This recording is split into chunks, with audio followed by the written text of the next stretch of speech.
You are listening to Middle East Monitor Conversations, bringing you lively discussions with prominent voices from the region and beyond, as we delve deeper into issues shaping the Middle East and North Africa, from politics, the culture, and the arts. Hello, my name is Osman Butt, and you're watching MEMO Conversations Live. My guest today is Dr. Shadi Hamid. He is a senior fellow at the Brookings Institution and an assistant research professor of Islamic studies at Fuller Seminary. His new book is The Problem of Democracy, America, the Middle East, and the Rise and Fall of an Idea. His previous book, Islamic Exceptionalism, How the Struggle Over Islam is Reshaping the World, was shortlisted for the 2017 Lionel Gelber Prize for Best Book on Foreign Affairs. Hamid is also a contributing writer at The Atlantic, where he writes monthly essays on culture and politics. In 2019, he was named one of the world's top 50 thinkers by Prospects magazine. Shadi, welcome to MEMO Conversations. Hi, Usman. Thanks for having me. And we're very happy to have you. And congratulations. I would like to say first, congratulations on the publication of a new book. Thank you. What, your third book or fourth book? A third book, yeah. You're scholarly, overly productive, I have to say. Some of us don't even have one book yet. So could you actually, I'd like to sort of go back to the beginning a little bit, to the young Shadi. What made you interested in political analysis and studying US policy as well as Arab politics in the first place? Well, for me, it all starts with 9/11. So I was a freshman in college, so quite young at that time. And 2 weeks into my freshman year, the September 11th attacks happened. And I think before that, I just wanted to have a normal life and career, maybe with an international flavor, but nothing too political. 9/11 changes that. And I think for a lot of us as American Muslims, it was a double tragedy. As Americans, of course, but also as Muslims, in terms of trying to understand how these people could have committed such atrocities in the name of Islam. So that pushed me to think much more about America's place in the world, why the Middle East is messed up, relatively messed up, and also why the Middle East is full of authoritarian regimes. So this has been a long-standing preoccupation of mine from the beginning, really, is why is the Middle East like this? And I even remember before 9/11, spending summers in Egypt. I think, unless I'm projecting this onto the past, I always had a sense that something wasn't quite right. And my parents would tell me that I used to get in these arguments with uncles and aunts about democracy and why can't people speak out and that sort of thing. So I guess I've always had an anti-authoritarian impulse. And then after 9/11, it became more clear that something had gone fundamentally wrong in the Middle East, in part because there weren't any democracies in the Middle East. This seemed to me to be a central consideration. And then the subsequent question I asked was, well, what has the US made this worse or better? And then the answer was worse, that we've been supporting authoritarian regimes in the Middle East for decades. And that continues to this very day. I wish it wasn't the case, but we're still here having some of the same debates that we would have had 20 years ago about the Middle East exception. The rest of the world has seen significant democratization, but not the Middle East. And we have to ask ourselves why. It's interesting because it's quite correct what you're saying about these sort of debates that were happening 20 years ago still are with us. But I do sort of remember a brief moment after the Arab Spring started where those discussions suddenly became irrelevant and people weren't pushing them as much. And then as we sort of get to the so-called Arab winter, which is the counter-revolutions, the rise of ISIS, it creeps back in with rage, it feels like. So it feels like it's still with us from that period. Yeah, it's a really good point because, and this is something I talk about in the book, the disillusion that happened. If you what American officials were saying, including Barack Obama, who for a brief period at the start of the Arab Spring allowed himself to be somewhat optimistic, even though he was a somewhat guarded person. And when it came to that, he was always careful and cautious. But he got swept into some of the feeling and the euphoria, and he was influenced by some of his younger aides like Ben Rhodes and Samantha Power. And but that changes. So the Arab Spring starts taking a darker turn. And I'm not even talking about the end of it, where it was very dark, just that Islamist parties started winning and doing better than most people expected. That was certainly part of it. So the question of Islam became very prominent in these debates. And I think Americans were looking at this and they thought that democracy leads to good outcomes. Good things go together. So more democracy would mean more tolerance, liberalism, English-speaking, westernized liberals playing a prominent role in politics.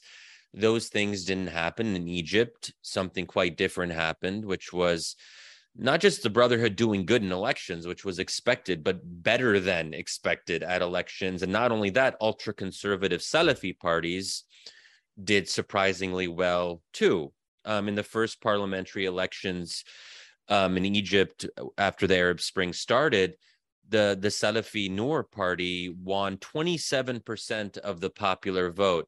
And then, of course, we see armed conflict in Syria, Libya. So all of this contributes to this dark cloud. And, you know, you look at Obama's later statements, and he starts to say things like, basically, why can't they just be like Scandinavians? Or, you know, why can't Muslims have a reformation where they modernize their religion? Why does the region have millennia-old hatreds? He said that in one of his State of the Union addresses. So I document this dark turn in the book, and I did a large number of interviews with senior Obama aides and also officials from the Bush and Clinton administrations as well. And I tried to get a better sense of what went wrong. And leading up to the coup in Egypt in particular, I was able to unearth some unexpected anecdotes. And I think that there was this narrative, if you recall, that, oh, well, the US tried and, you know, but then Egyptians messed things up for themselves. And then Tunisians years later would mess things up for themselves. No, the US played a central role. And I try to reconstruct some of these key moments to try to persuade people that we as Americans were complicit in this return to dictatorship, not just indirectly, but also directly. Yes, because I think there have been accounts in regards to Egypt where, you know, it was clear that the US understood a coup was going to happen against Mohamed Morsi, who was the elected president in 2012 in the 2013 uprising.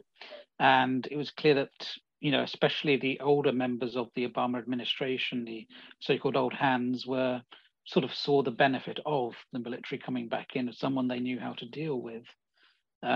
So it's pretty clear there that the US continues to play a role. But this is kind of interesting because on the one hand, the sort of things we often hear from policy wonks and these sorts of people is the US is more or less done with the Middle East. They want nothing to do with the Middle East.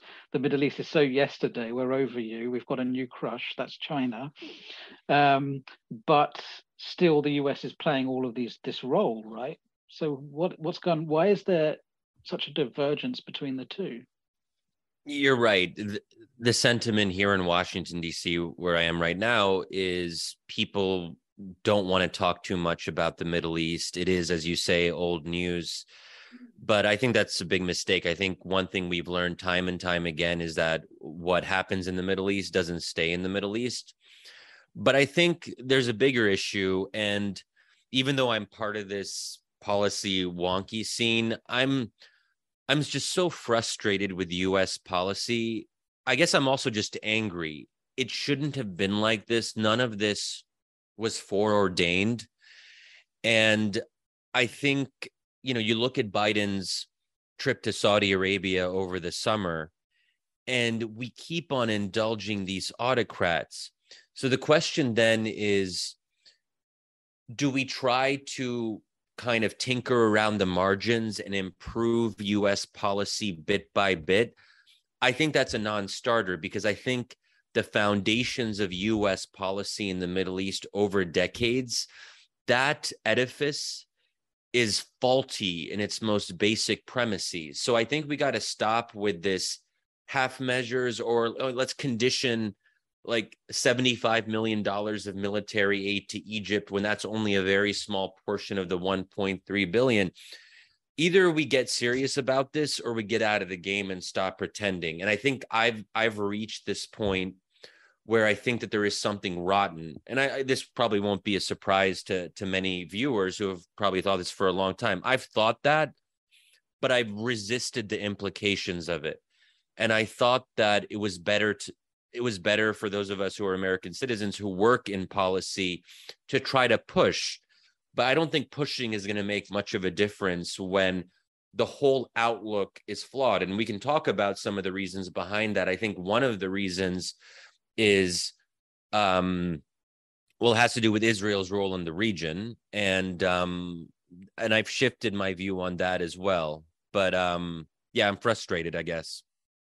We'll get into your view on that actually in a moment. But it sort of leads into a question I was going to ask later, but I may as well ask it now since we're in this area. Can US foreign policy live without the Middle East?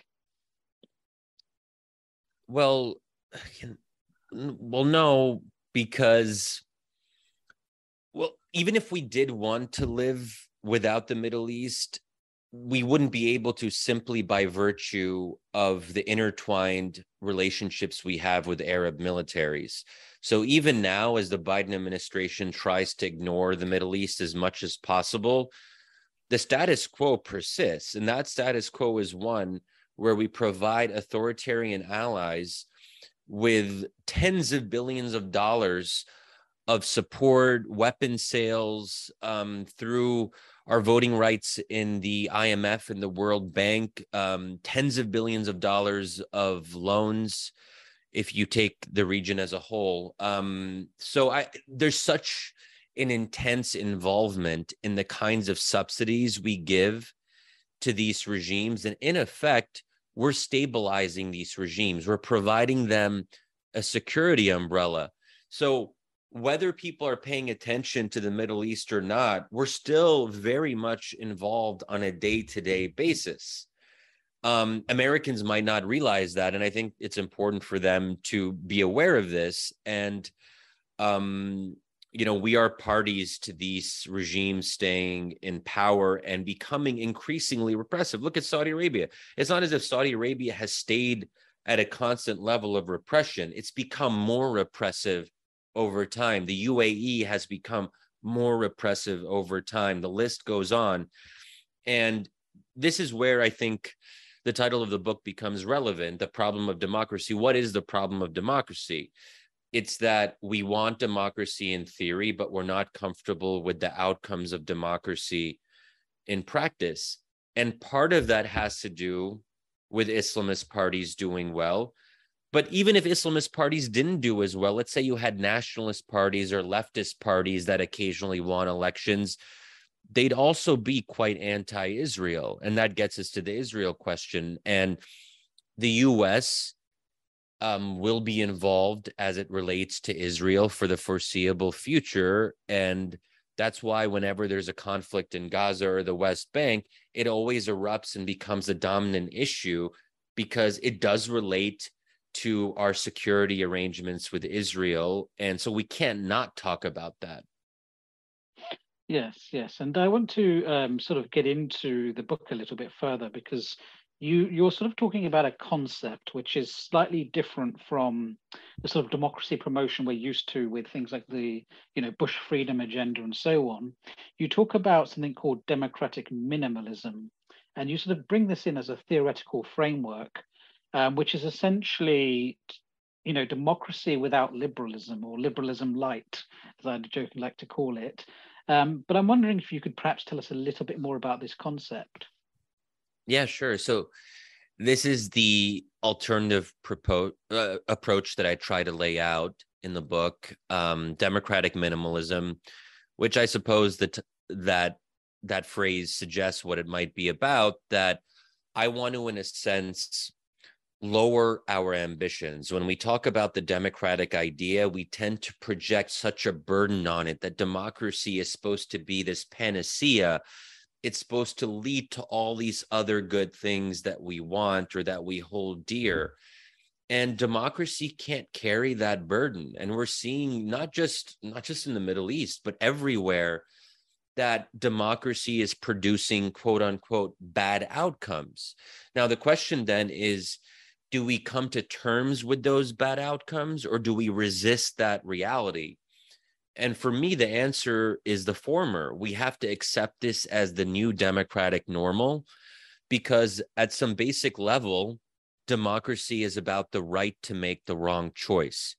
People have a right to be bad as long as they express that badness through the democratic process.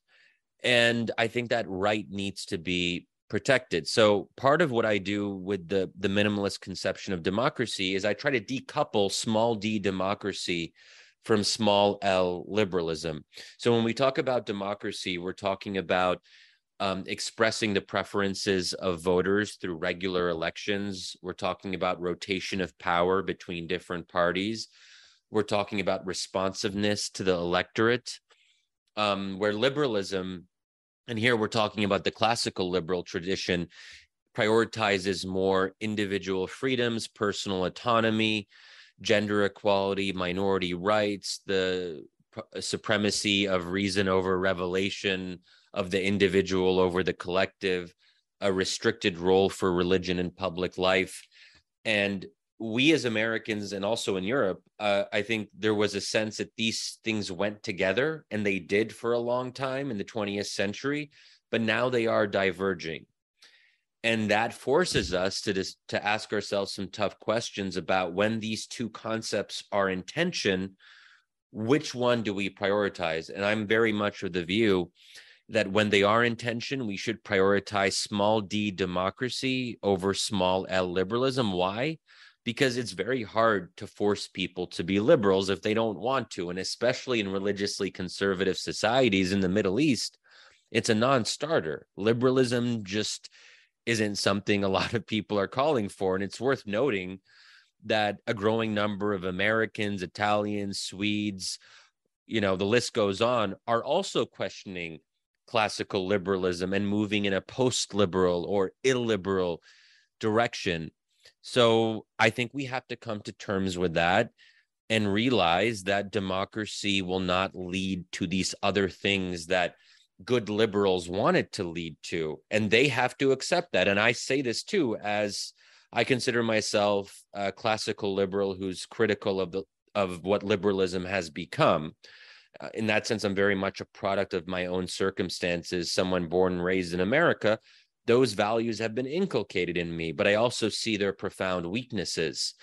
And so that's really what I'm trying to lay out here, is how do we have this more minimalist approach that, in a sense, tries to become more ambitious by becoming less ambitious. By making democracy a less all-encompassing idea, we could actually do a better job of promoting it, because we're asking less from the people that we're trying to persuade. Because if we tell them, here's an entire liberal democratic package, take it with all the Enlightenment assumptions that come with it, then that's asking too much, I think, especially now in our current moment. But it's interesting because the way it's often thought of is that you need to have liberalism first before you can have democratization. That was always the way things went, right? If you have to have it in a staged order, it's always, you have to have a liberal population first, that's rational, and then they will democratize. That's part of the justifications we've been hearing a lot for the last 20 years about why we tolerate autocrats abroad. Well, the argument goes, the autocrats are modernizing the country. They're putting people through education. Through this, they will develop more liberal values, and through that, democracy will flow. But this seems to have been an idea that's been around for quite some time, actually. But you're sort of saying maybe that isn't the way around it should be. Instead, we should reverse it. We should reverse the order. But you're exactly right. And I think what you laid out, this sequential approach, is just another way of saying that Arabs aren't ready for democracy. Because if you're saying that they need these authoritarian modernizers to get educated and to become more rational and all these other things, we're basically saying that the unwashed, pious masses can't be trusted with the vote until they are re-educated. And that is, in my view, contrary to the democratic spirit, which is about respecting that voters have agency and they should be able to choose the path that they feel is most appropriate to their own cultural or religious context. But I have to say, it's not just Americans or Westerners who fall into this fallacy of Arabs not being ready. Arabs themselves often fall into this fallacy, and you'll probably have heard Arab secular elites saying things to the effect of the voters shouldn't have the right to vote in a country like Egypt. Why? Because they'll do dumb things with the vote. They're too stupid to vote. And so that's a kind of like an almost a sort of self-hatred aspect of it. But and it's demeaning.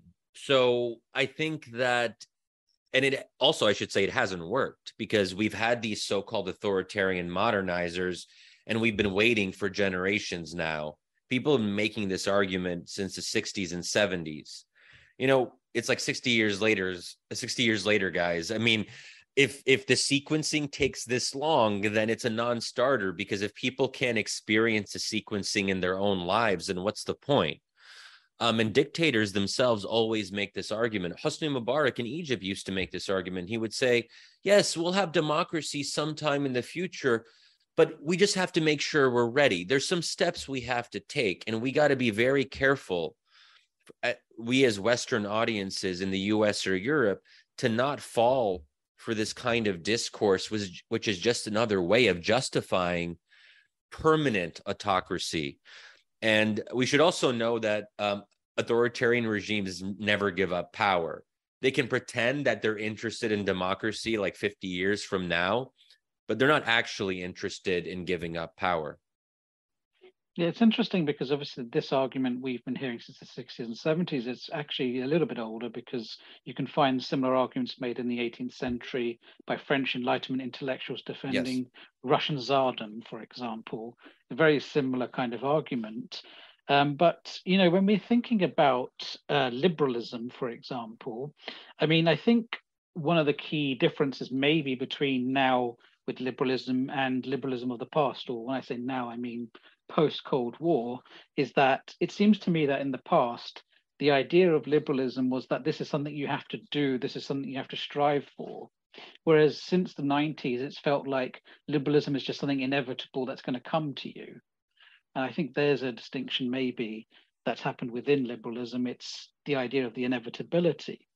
So with those sorts of ideas in mind, does liberalism even have a future in the Middle East? I mean, we're looking now at protests in Iran, right, which are being characterized as liberal protests for greater liberal values, women's rights and individual rights, and anti-clerical rule.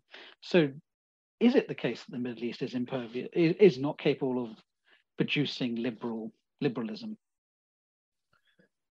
So I think you're right about this idea of inevitability. It colors our assumptions, even if we don't realize it.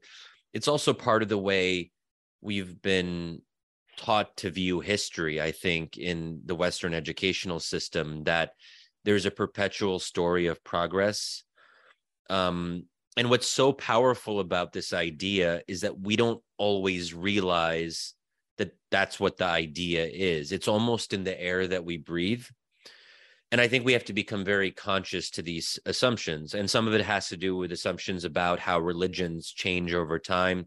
We take the Christian story, which was one of Reformation, Enlightenment, then the final triumph of liberalism, where Christianity, by and large, accommodates itself to these ideas, including through Vatican II and the Catholic tradition, so on and so forth. And I think the assumption was that this would be replicated in other religions, including Islam. Islam has been a bit stubborn, if you will, in this regard. And that bothers people. They're like, what's wrong with these Muslims? Like, why can't they just follow this teleological trajectory to humankind and progress, right? So, but as to whether it's possible for liberalism to emerge down the road, look, there may be more liberals. I mean, this is always a continuum. So is it possible that, especially in countries like Iran that have had such a terrible experience with religious rule, that there's a stronger argument for liberalism if you've been living under a theocracy, especially one as aggressive, under the doctrine of Walayat al-Faqih, which is, a somewhat unusual doctrine in the context of Islamic history. So yes, there will be more liberals in Iran, and that's good, I think, if those are the two options. There are some signs that of growing liberal currents in other Middle Eastern countries, but we're talking about we're talking about a small minority of people still. So there was a BBC Arab Barometer poll from a year and a half or 2 years ago that a lot of people were hyping up. I can't recall the exact figures, but the basic idea was that the number of not religious people self-identified in these polls went from like 6% to 10% in one of the countries. So yes, that's a massive increase. That's almost double.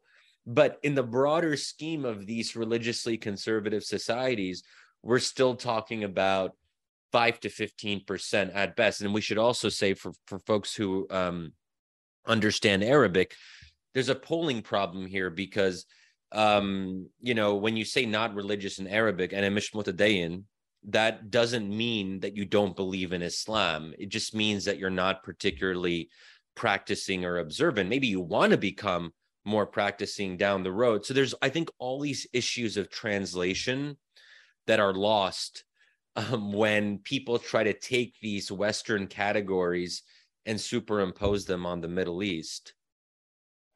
Yes, but I'm also wondering, because there is this idea as well about generational values, right? Not just in the Middle East, just generally. There seems to be this general presumption that younger generations hold more liberal values than older ones. Does this not make and so it is inevitable at one way or another that it's going to happen. But my question now is about the assumption of that. Why do we have that assumption, or why does that assumption exist? Well, it is often the case that when people are younger, they do espouse at least somewhat more liberal views. Not everywhere, and there's actually major exceptions in Europe where the far right is strongest actually among the youth. And this applies to France in particular, where we saw that with what was the National Front and now is National Rally with Marine Le Pen. I think also, there's some other countries you see these interesting trends in Europe. But yeah, by and large, we tend to think that young people are going to be more open-minded. They want to experience the world and its complexity. They want to rebel against their elders and their authoritarian or illiberal ways. But the problem about young people is that they don't stay young. So people just assume that they will stay constant perpetually. So if they are relatively open and liberal when they're 22, that we just have to wait until they're 32 or 42, and then there will be a whole new generational development.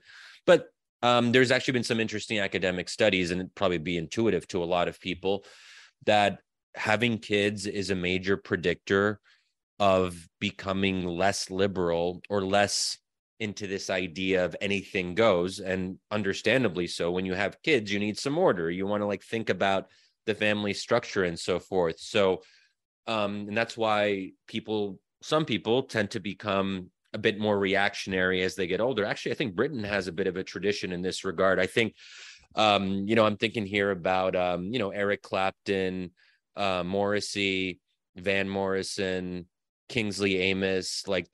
Britain has a tradition of old reactionaries. And I think it speaks to just a broader reality. So I think that's something we have to keep in mind. And also, I think young people are impressionable. So who led the anti-Morsi protests in Egypt in 2013? It was a youth movement called Tamarrud, right? So these were youth activists. Now, not to say that they were all supporting a military coup, but they gave a lot of strength to this idea that the military could step in and end Egypt's brief democratic experiment. So always, not to bring in ISIS into the conversation, but, radical groups often gain strength from young disaffected citizens who are searching for meaning, and they can't find it anywhere else. So they turn to radicalism. I mean, communist and socialist movements, a century ago or 2 centuries ago, they were powered by young people. The list goes on. Yes. And so thinking about all of that, because obviously we've spoken about democratic minimalism, if we're thinking about this from the perspective of US foreign policy, what would this look like if they simply adopted this democratically minimalist interpretation? Yeah. So in the second half of the book, I try to lay out a full-throated democracy promotion policy, because I want to people always ask, well, what would this actually look like, Shadi? And then they ask, well, let's say we did that. What would it actually look like if Islamists came to power? And instead of just talking about generalities, let's get to specifics. What does that actually look like in, say, Egypt or Tunisia or whatever, if we extrapolate 10 or 20 years down the line?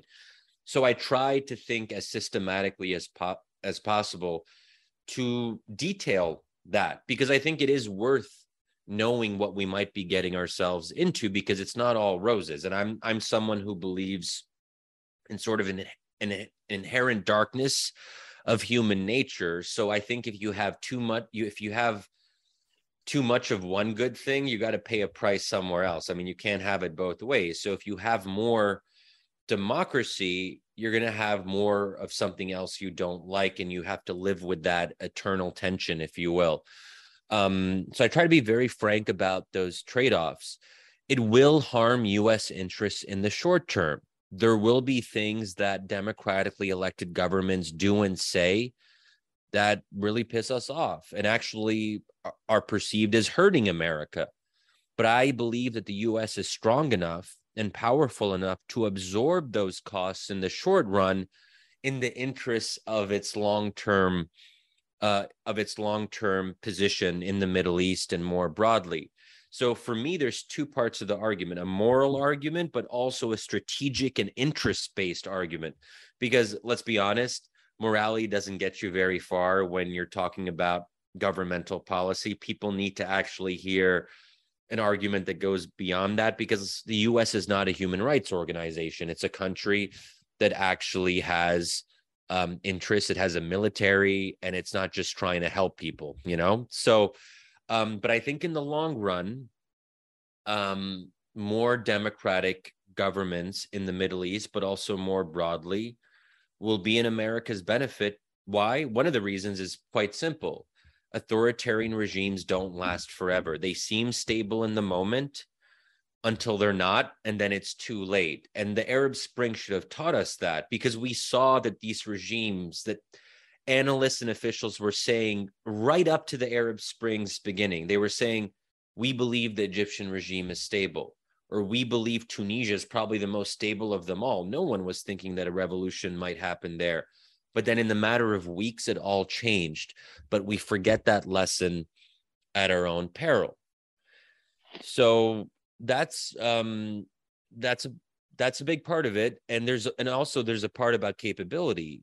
That is the US able to actually bring about these outcomes in the Middle East? Because people might say, yes, sure, in theory, this all sounds nice, but does the US actually have the capability? And my simple answer to that is yes. And there's some very clear examples. Take Egypt, for example, or Saudi Arabia. Their militaries are entirely dependent on the US. And I'm not just talking about $1.3 billion of aid to the Egyptians. I'm talking about spare parts and maintenance. That the Saudi Air Force would be grounded in the matter of months and perhaps even weeks if we said, listen, if you don't actually start opening up and becoming at least a little bit less repressive, just chill on the repression.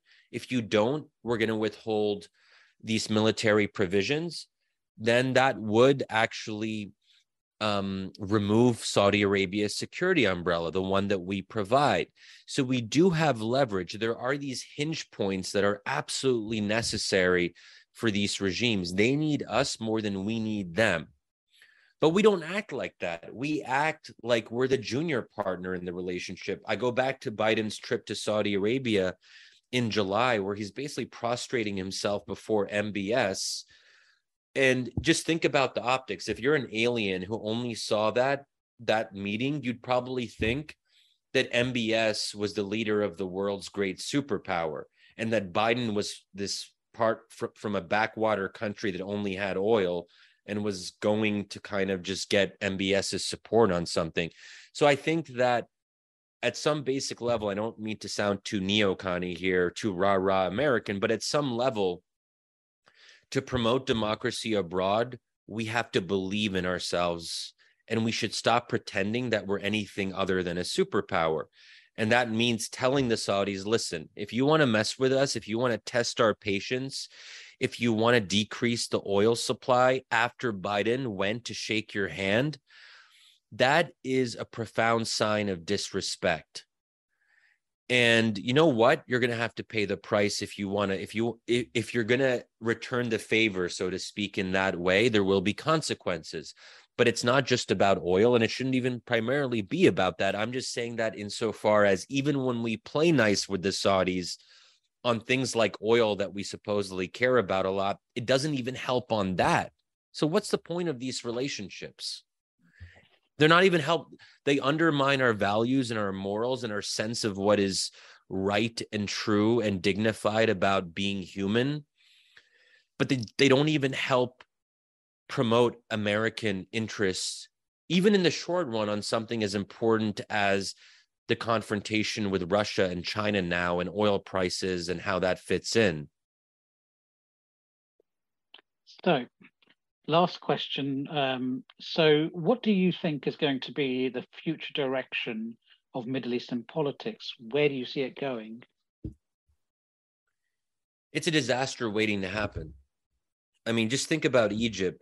Again, no one really cares. No one's paying attention because autocrats lull us into this, things seems, it's hard to think ahead. And especially now, as America becomes more oriented around 4-year electoral cycles, when you tell a US official, well, think about 8 years from now or 12 years from now, you start to run into an issue.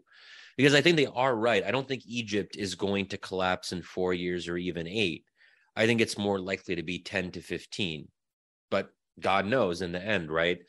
But we have to prepare ourselves for that risk, because this is unsustainable.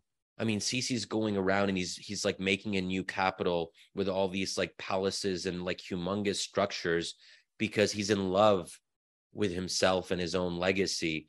This is a fundamental weakness of personalistic regimes. They don't have anyone who can temper their delusions of grandeur. And we see this not just in the Middle East, but also in China with President Xi, and no one is actually challenging him because it is one-man rule. At the end of the day, he is the one who decides. And if he is stuck in these flights of fancy about his own domination of the system, then there's no way to correct for the massive mistakes that are made. The zero COVID policy, for example. China is destroying its economy as we speak. Russia has destroyed its own situation in any number of ways because it doesn't know how to fight a war. Why? In part because it doesn't have the consent of its own people. We have hundreds of thousands of Russian men who are fleeing because why should they fight for a country that isn't theirs? They're not Russian in the full sense because they don't have full rights. They can't vote for their leader. So I think that this all tells us that there is something very brittle with this authoritarian future that the Middle East is being consigned to. And that should make us very afraid. What happens if Egypt starts collapsing? What does that actually look like? And let's not deceive ourselves. The Muslim Brotherhood has lost popularity. Islamists have failed in any number of ways. But if you had free elections in Egypt 10 years from now, the Brotherhood wouldn't do amazing or Islamists wouldn't do amazing, but they would still do pretty well. Like maybe they'd win 35, 40% of the vote instead of 70% if you add the Brotherhood and the Salafis from the 2011 elections. That's still a big chunk of popular support. And the lesson here is you can destroy a movement, but you can't destroy an idea.